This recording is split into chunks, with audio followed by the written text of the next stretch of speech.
하나님의 은혜가 함께 하시기를 예수 이름으로 축원합니다. 2015년도에 예배로 여는 여러분을 환영하고 축복합니다. 하나님이 오늘도 여러분에게 큰 은혜 주시리라 믿습니다. 우리가 신앙생활하면서 우리가 예수님을 만나게 되면 발견하고 알아가는 것이 있습니다. 그래서 누가복음 5장에 보면은 첫 번째 베드로가 예수님을 만나고 바다 오른편에 깊은 곳에 그물을 내려라 함으로써 그물이 찢어지도록 잡힐 정도로 굉장히 많이 잡힌 것을 보게 됩니다. 첫 번째 주님을 만난 그의 고백이 나를 떠나소서 나는 죄인입니다 라고 이렇게 이야기를 합니다. 우리의 신앙에 있어서 가장 처음 발견하고 주님을 만나고 알아가는 것 중에 첫 번째가 자기 자신이에요. 내가 어떠한 존재인지에 대하여 알게 됩니다. 나는 죄인이요 하나님의 은혜가 없이는 살 수 없는 존재라고 하는 그 사실을 발견하게 되는 겁니다. 그 후로부터는 이제 그에 대하여 하나님을 알아가는 것처럼 자기 자신을 알고 구원을 알고 천사를 알고 마귀를 알고 우리의 신앙생활을 방해하고 공격하고 우리를 넘어뜨리고 파괴시키는 그러한 원수가 누구인지를 알아가는 겁니다. 그래서 하나님 아버지에 대한 믿음을 갖고 예수님의 구원을 알고 성령의 인도함을 받아 신앙생활을 기쁨으로 하지만은 두 번째로 찾아오는 것은 마귀의 공격이 있기 때문에 마귀 역사라고 하는 것을 알려주면서 그에 대하여 속지 않도록 이겨낼 수 있도록 그들에게 알려주지 않습니까? 이와 같이 그와 같은 구원도 알고 천사도 알고 마귀도 알고 그리고 세상을 알아가는 겁니다. 세상 사람들은 이와 같은 영적 존재와 영적 세계를 모르니까 그러니까 세상만 알고 그 이상의 보이지 않는 것을 개발하고 발견해서 그래서 사람들의 유용한 육체에 사는 것에 대해서만 유익하게 할 뿐이지 실질적으로 자기의 내세가 어떠한지 하나님의 구원이 무엇인지를 구체적으로 세상은 알만한 능력도 없는 겁니다. 그래서 요한복음 14장 17절 이하에 말씀하기를 진리의 영이 오신다고 16절에 말씀하고 17절에는 말씀하기를 그는 바로 성령이 오실 텐데 이는 세상은 능히 보지도 못하고 받지도 못하고 알지도 못한다라고 말을 했어요. 세상 사람들은 이것을 성령에 대하여 알 수도 없고 받을 수도 없고 그에 대하여 볼 수도 없다라고 주님이 그렇게 말씀하지 않습니까? 이와 같이 우리는 예수 그리스도를 통하여 영적 세계를 아는 것이 얼마나 중요한지를 깨달아 알아야 합니다. 그럼으로써 우리는 또 한 가지 아셔야 될 것은 우리가 그와 같이 믿음으로 살아갈진데 또한 우리가 싸움 또는 씨름이라고 표현하고 있는 영적 싸움과 씨름이 무엇인지 우리는 그것을 깨달아 알아야 한다는 거예요. 여러 가지 종류가 있는데 그 가운데에 자기 자신을 먼저 이겨야 한다는 겁니다.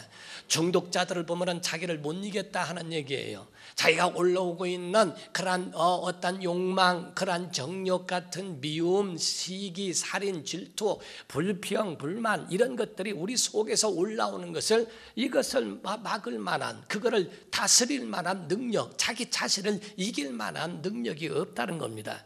이번에 인터넷이나 이런 신문에서도 보게 된 것처럼 자기 어머니 뻘 되는 사람을 술을 먹다가 성령이 일어나서 성폭행하다가 저항하니까 그냥 죽여버려 버렸습니다. 이와 같이 사람 속에서 갑자기 올라오고 있는 이 욕망과 미움과 이런 것들을 그거를 다스릴 만한 능력이 없는 것이 인간이라는 겁니다. 그러므로 자기 자신을 이겨야 하는 것 또 세상을 이기고 또 마귀를 이기고 그리고 또한 하나님과 겨루어 이겼다라고 하는데 이스라엘이라는 이름을 가진 야곱이라는 사람이 또한 하나님과 겨루어 이겼다라고 하는 표현을 썼습니다. 싸움은 다툼에 의한 것일 수 있지만은 씨름은 다툼보다는 그 가운데에 하나의 견주어가면서 그 가운데에 하나의 시합과 같은 그런 부분을 묘사하고 표현할 수도 있는 거예요.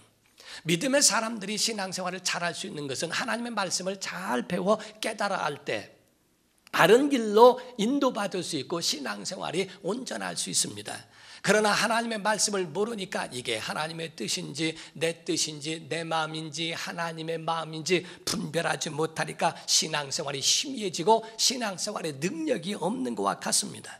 오늘 이 말씀을 여러분이 잘 들으셔야 합니다. 오늘 본문 말씀은 여러분이 잘 아시다시피 야곱에 대한 그 일대기를 이야기하는 가운데에 그 한 부분입니다.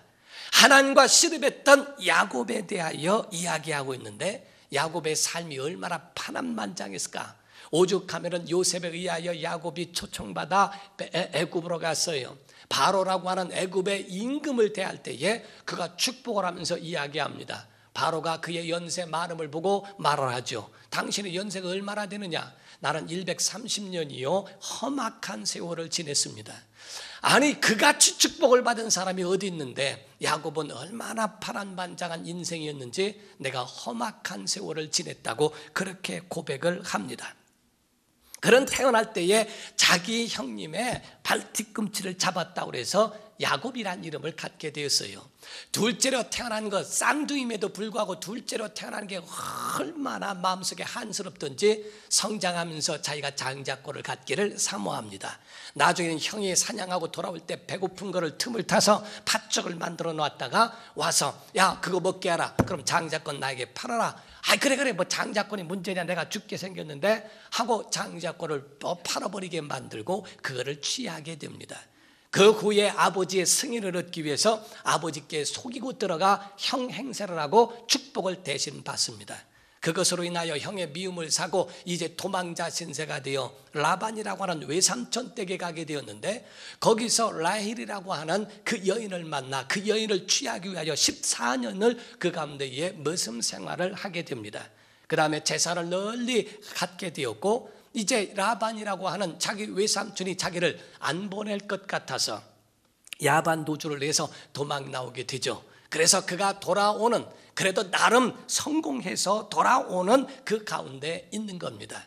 그런데 뒤에서는 라반이 3일 뒤에 그를 깨닫고 도망한 줄을 알고 뒤에 추격을 하게 돼 있고 앞에서는 에서가 이제 여태까지 내가 축복을 다 뺏겨버리고 했던 그것이 마음에 한이 맺힌 게 풀 수가 없어 400명의 장정을 거느리고 야곱을 만나러 그에게 나온다는 소식을 듣습니다. 중간에 끼어버리게 됐다 이 말이에요. 제가 이런 예화를 한 적이 있죠. 어떤 학교에서 보니까 학교에서 선생님이 화가 났어요. 성적표를 받고 난 다음에 화가 나니까 그들을 체벌을 좀 해야 되겠는데 할 수가 없어요. 그러니까 50점 이상 아이들은 여기 남고 50점 이하 아이들은 복도에 나가서 손 들고 있어라. 그랬더니 한 아이가 손을 들면서 저는 50점인데 어떡하지요? 하고 물었어요. 그랬더니 문틈에 껴있어 이랬다는 거야. 하듯이 말이요. 지금 앞에도 갈 수 없고 뒤에도 갈 수 없는 상황입니다. 지금 앞에는 에서가 자기를 치러 온다고 그러죠. 뒤에서는 라반이 조금 따라온다고 하죠. 이를 어떻게 해야 될까? 굉장히 그 마음에 갈등이 있는 상태에 있게 되었어요. 결론적으로는 해피엔딩입니다. 결론적으로는 하나님이 해결하셨고 하나님이 간섭하셨어요. 그래서 라반에게는 꿈에 하나님이 나타나셔서 말씀하시기를 너는 야곱을 만나거든 가부간에 말하지도 마라. 그에 대하여 괴롭게 하지 마라. 하나님이 가만두지 않겠다고는 위협 때문에 그는 아무 소리도 하지 않습니다. 그 야곱에 대하여 선대하고 그와 언약을 맺고 돌아섭니다.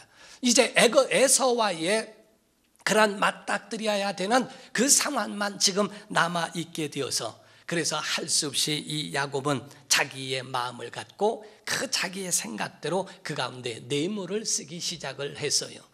그래서 뇌물을 쓰기 시작했는데 얼마나 많은 뇌물을 썼느냐면은 그에 대하여 한번 보시게 되면요. 여기에 보면은 13절에 보니까 이렇게 나와 있습니다. 야곱이 거기서 밤을 지내고 그 소유 중에서 형 에서를 위하여 예물을 택하니 암염소가 200이요 순염소가 20이요 암양이 200이요 순양이 20이요 아주 그의 몇 배가 돼버리죠.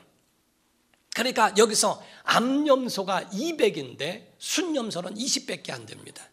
여기서 또 암양이 200이고 순양이 20입니다. 전날은 낙타 30이 있고 그 새끼가 있지만은 그 가운데에 암소가 40이요 황소가 10이고 또 암나귀가 20이고 그 새끼 나귀가 10이라 할 정도로 다시 말하면 번성하고 더 많은 생산할 수 있는 암컷이 많다는 것을 볼 때에 굉장한 최고의 뇌물을 썼다는 거예요. 그렇게 하리만큼 아주 그 야곱은 최선을 다하여 자기 방법을 총동원해서 뇌물을 쓰게 됩니다. 그런데 여기서 그 원인을 이해하지 못하고 있어요. 우리 신앙생활에서 어려움이 오게 되면은 그 원인을 알게 돼야 되는데, 그 원인이 어디에 있느냐 하면요, 우리의 원인은 우선순위가 바뀐 데 있다는 걸 아셔야 합니다. 어떤 한국의 최초의 선교사가 한국에 왔을 때에 예배를 드리기 위해서 밤에 출발을 해서 신방할 곳이 있었답니다. 그래서 신방하기 위해서 밤에 출발하는데 마차를 준비해서 마차에 모시고서 그거를 가는데 약 1시간을 가는데 언덕이 얼마나 올라가든지 1시간 내내 언덕이 올라요. 야, 이런 언덕에서 막 떨어질 것 같더라는 거예요. 그런데 이런 언덕에서 어떻게 여기 와서 이렇게 예배를 하는가, 참 믿음도 대단하다. 그래서 이제 마차에서 내려가지고 예배를 다 끝나고 거기서 잠을 자고 아침에 일찍 일어나서 바깥에 나와 주변을 살펴봤다는 거예요. 집주인이 나와서 하는 말이, 아니 왜 여기 나오셔서 일찌감치 주변을 둘러보십니까? 했더니, 아니 이런 언덕에서 어떻게 신앙생활하러 거기까지 오시는가 아주 너무 신기해서 했다니까, 아니 우리 집은 평지인데요 그러더라는 거예요. 무슨 평지냐고, 내가 언덕으로 올라오느라고 마차에서 얼마나 고생했는지 모른다 그랬더니, 마차를 보니까 그 청년들이 그거를 장난하기 위해서 앞바퀴 뒷바퀴를 바꿔놨다는 거예요. 그래가지고 앞바퀴가 얼마나 큰 건지 거기 마차에 그냥 올라타가지고서 올라가는 것 마냥 언덕을 그렇게 해서 1시간을 간 적이 있다고 그래요. 별로 웃기지도 않은 모양이네. 우선순위가 바뀌어버리면 그렇게 고통스럽다는 겁니다. 우선순위가 하나님을 우선해야 되는데, 인간의 뇌물도 넣고 다 하고 앞서 보내서 양도 염소도 낙타도 다 갖다가 앞서 보냈지만은 그것이 전혀 그 마음을 녹일 만한 능력이 없어요. 하나님의 은혜로, 하나님의 능력이 아니고는 할 수 없다고 하는 이 자체에 대한 우선순위가 하나님께 있어야 되는데, 사람에게 있을 때 얼마나 그에 대해서 우선순위가 바뀔 때에 문제가 일어나는가. 야곱은 여기서 큰 사건을 통하여 그는 은혜가 되었고, 그 경험으로 인하여 그 앞으로는 하나님의 축복을 받기 시작을 합니다. 그리고 그 모든 삶에 하나님이 간섭을 하십니다. 저도 운동선수로 조금 있으면서도 보게 되면은 큰 대회에 한번 나가서 시합에서 이기든 지든 얼마나 많은 경험이 있는지 몰라요. 지면 경험이 되고 이기면 큰 영광과 감동과 감격이 함께 동반하게 됩니다. 그래서 큰 대회에서 한번 입상을 하게 되면 작은 대회는 그렇게 어렵게 생각이 되어지지 않고 그거를 쉽게 그거를 넘어갈 수 있어요. 시험도 큰 시험을 한번 이기고 나면은 작은 시험은 그 가운데 어려움 당하지 않습니다. 다 이겨낼 수 있어요. 야곱과 같이 이와 같처럼 정말 이 큰 어려움을 하나님의 간섭하심으로 인하여 얼마나 그 가운데에 그 큰 사건에 큰 경험이 있게 되고 은혜를 받았는가. 사랑하는 성도 여러분, 우린 인생 속에서 어떤 상황 속에서도 모든 상황 속에서 하나님의 음성 듣는 훈련이 있기를 예수 이름으로 축원합니다. 그러므로 오늘 하나님의 타임이 무엇인가, 오늘 그것을 아셔야 합니다. 오늘 본문 말씀 24절을 보게 되면 중요한 말씀이 있습니다. 야곱은 홀로 남았더니, 이때가 하나님의 타이밍이에요. 사람들은 잘 될 때, 잘 나갈 때 하나님을 부르지 않습니다. 박수치고 사람들이 영광 누릴 때 하나님 보이지도 않습니다. 내가 어떤 존재인지도 모릅니다. 많은 사람들은 자기가 형통할 때 하나님을 섬긴다고 하는 것은 굉장히 참으로 드문 일이에요. 우리가 박수받고 영광받고 할 때는 가면만 있습니다. 위장된 것만 있습니다. 속은 힘들고 어렵고 썩어 있으면서도 그 속에 가면된 모습으로 살아가는 사람이 얼마나 많이 있는가를 보게 됩니다. 자기도 보이지 않습니다. 하나님도 보이지 않습니다. 성경에 누가복음 15장에 보면 여러분이 아시다시피 탕자에 대한 비유가 나옵니다. 두 아들이 있는데 하나들은 집안에 있지만 둘째 아들은 자기의 기업을 달라, 분깃을 달라고 해서 그걸 가지고 먼 타국으로 갔다고 돼 있어요. 풍성할 때는 아버지가 보이지 않습니다. 잘 되고 그거 먹을 것이 남아있고 모든 것이 풍성할 때는 아버지 생각도 안 납니다. 그러나 13절에 다 없앤 후 모든 것이 다 끝난 홀로 남았을 때 내가 돌이켜 아버지께로 돌아가리라는 마음을 갖습니다. 혼자 있을 때 모든 박수도 끝나고 영광도 끝나고 출세와 모든 것이 다 정지되고 혼자 있을 때, 그래서 우리가 하나님 앞에 예배하는 것은 하나님과의 단독이라는 거예요. 하나님과 우리 속에 관중들과 같이, 군중과 믿음의 사람들과 같이 묻혀서 그 가운데 함께 남이 은혜 받으니까 그냥 받는가 보다 하는 것이 아니라 자기 혼자와 하나님과의 단독적 대면이 있는 그런 상황, 홀로 있을 때 이제 뇌물도 보내고 자기 자녀도 보내고 자기 아내도 다 보내고 이제 혼자 야복강 그 나루에서 아무것도 없고 이제 여차하면 도망갈 판이고, 내가 지팡이 하나 만들고 이 야복 나루를 건넜는데 하나님이 두 때를 이루게 하셨습니다. 이제는 다 버리고 자기 홀로 남았는데 이젠 다시 도망가서 다시 재기해야 되는 인생이 될까 갈등을 느끼고 있을 때, 신기하게 이 씨름은요 야곱이 시작한 씨름이 아니에요. 갑자기 그 홀로 남았는데 어떤 사람이 와서 씨름을 시작합니다. 그때에 자기 자존심, 10원짜리도 안 되는 자존심을 내려놓지 못합니다. 끝까지. 그러니까 못 이겨요. 그 사람이 못 이겨요. 그에 대하여 아집과 고집과 관념과 가지고 있는 자기에 있는 온통 똘똘 뭉쳐져 있는 그런 자신만만한 그 가지고 있는 그런 오만 방자함을 꺾지 못해요. 그가 가장 의지하고 있고 가장 이것만큼은 내게 철밥통과 같은 거다, 난 이것만큼은 자기에게 큰 자존심이라고 여기고 있는 환도뼈, 개정개혁에는 말하기를 허벅지 관절이라고 표현하는데 가장 사람에게서 가장 단단한 것을 탁 치니까 팍 꺾어집니다. 그거 한번 꺾어지니까 홀로 남게 되고 이제는 더 이상은 도망갈 수도 없고 아무것도 할 수 없다는 것을 알게 됩니다. 그때 나를 축복해 달라고 이제 매달리기 시작하고 막 더 달려들기 시작한다 이게. 그는 둘째로 태어나서 발꿈치를 잡고 그렇게 야심을 갖고 태어난 사람이요, 팥죽으로 형의 장자권을 산 사람이요, 형을 흉내내서 들어가 축복도 아버지께 받은 사람이요, 라반의 집에 갔을 때도 얼마나 당장했는지 성경에 보면 말하기를요, 라반 자기 외삼촌에게 그렇게 이야기합니다. 내가 여기 온 뒤로부터 하나님이 당신을 축복하심으로 이와 같이 부유해졌지 않습니까? 하나님이 나로 말미암아 복 줬다고 이렇게 얘기합니다. 아니 어떻게 보면 반대로 얘기하지 않습니까? 야, 너 맨몸뜨기로 왔는데 너 나 때문에 결혼했고 나 때문에 부유해진 거 아니냐 하고 라반이 말할 수 있는데, 라반도 그런 인정했어요. 그래, 하나님이 너 때문에 우리 가정이 복받았다고 이야기합니다. 그렇게 하리만큼 자신만만하고 그저 마음만 먹으면 얼마든지 할 수 있는 그러한 것에 대하여 내 재주와 내 힘과 자기가 말만 하면 다 형통케 되어지는 것에 대하여 자신만만했던 것, 오늘날 건강하다고 자신만만하고 돈의 주머니에 돈이 가득하다고 해서 사람 무시하고, 그래서 사람 무서운 사람이었고 오직 내 마음대로 다 할 수 있다고 하는 오만 방자함이 혹시 야곱과 같은 삶은 아닌지. 하나님 어느 순간에 하나님을 대면하지 않으면 치신다는 거예요. 허벅지 관절을 치신다는 게, 홀로 이제는 더 이상 의지할 곳도 없다고 할 그때 이제 하나님의 축복을 받기 위하여 하나님의 도움을 요청하지 않습니까? 26절에 말씀합니다. 그가 이르되 날이 세리하니 나로 가게 하라. 야곱이 이르되 당신이 내게 축복하지 않으면 가게 하지 않겠습니다. 정말 그를 붙들고 이제 하나님이 나에게 축복 주시지 않고는 안 된다고 하는 그 사실을 깨닫게 됩니다. 그때 27절입니다. 그 사람이 그에게 이르되 내 이름이 무엇이냐? 그가 이르되 야곱이니이다 하고 이야기를 했어요.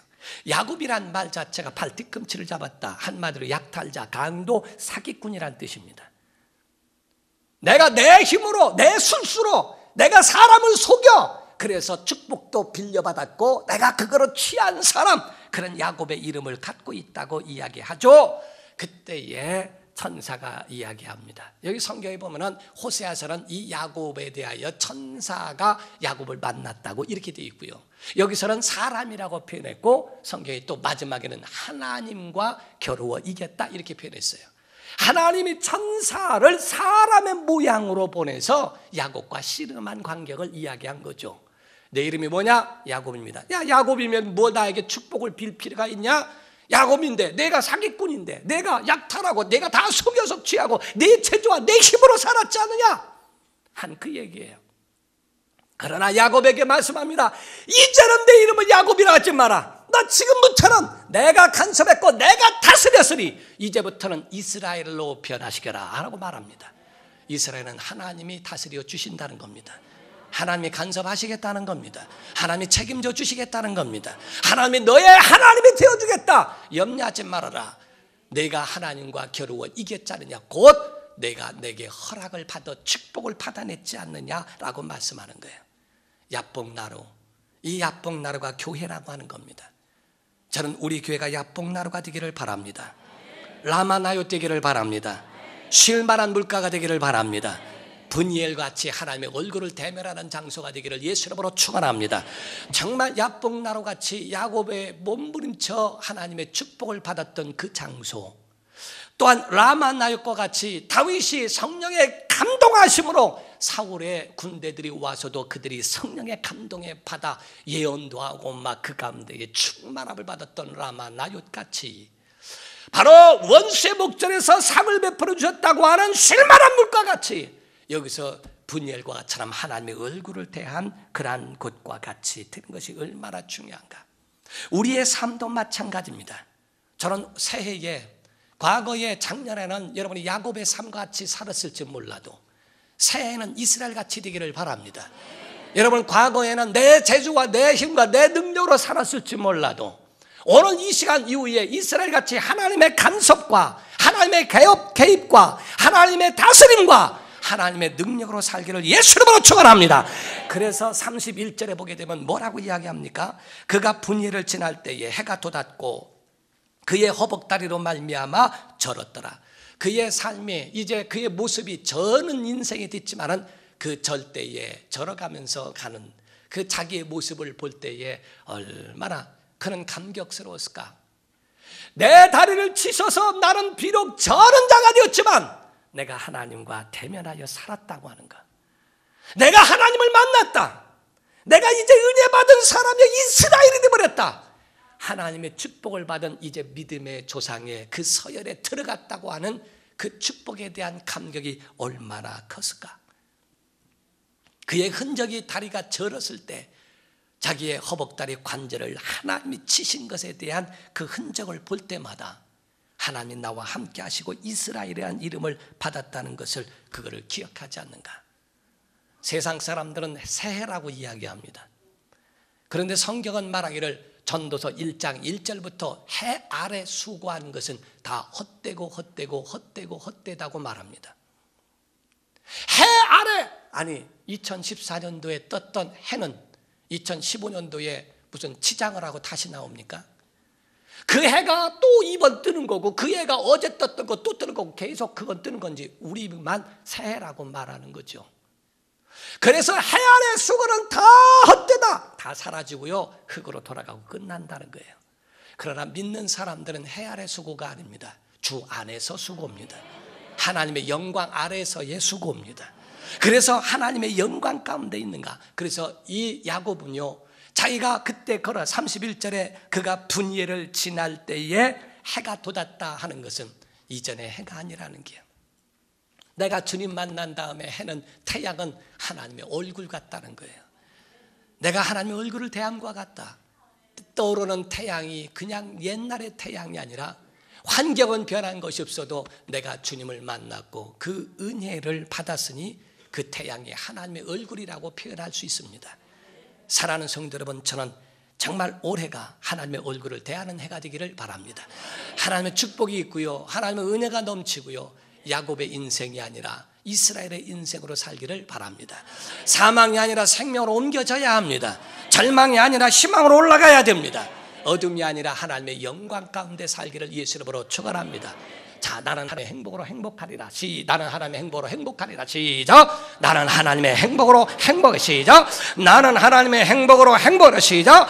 나는 하나님의 행복으로 행복합니다. 기도하시겠습니다. 이 시간에 다 같이 통성으로 기도하실 때 하나님, 야곱이 아니라 이스라엘 되게 하시고 어둠이 아니라 빛이 되게 하시고 사망이 아니라 영원한 생명 천국이 되게 하옵소서. 새해는 정말 하나님이 간섭하시고 개입하시고 하나님이 다스려 주시고 하나님이 인도하시는 우리 가정이 되도록, 우리의 삶이 되도록, 내 소리 될 수 있도록 붙잡아 달라고 다 같이 통성으로 기도하십시다. 살아계신 하나님 아버지, 하나님의 은혜와 사랑을 감사를 드립니다. 우리의 삶이 해 아래 수고가 되지 아니하도록 역사하여 주시옵소서. 하나님의 은혜를 사모하게 도와주시옵시고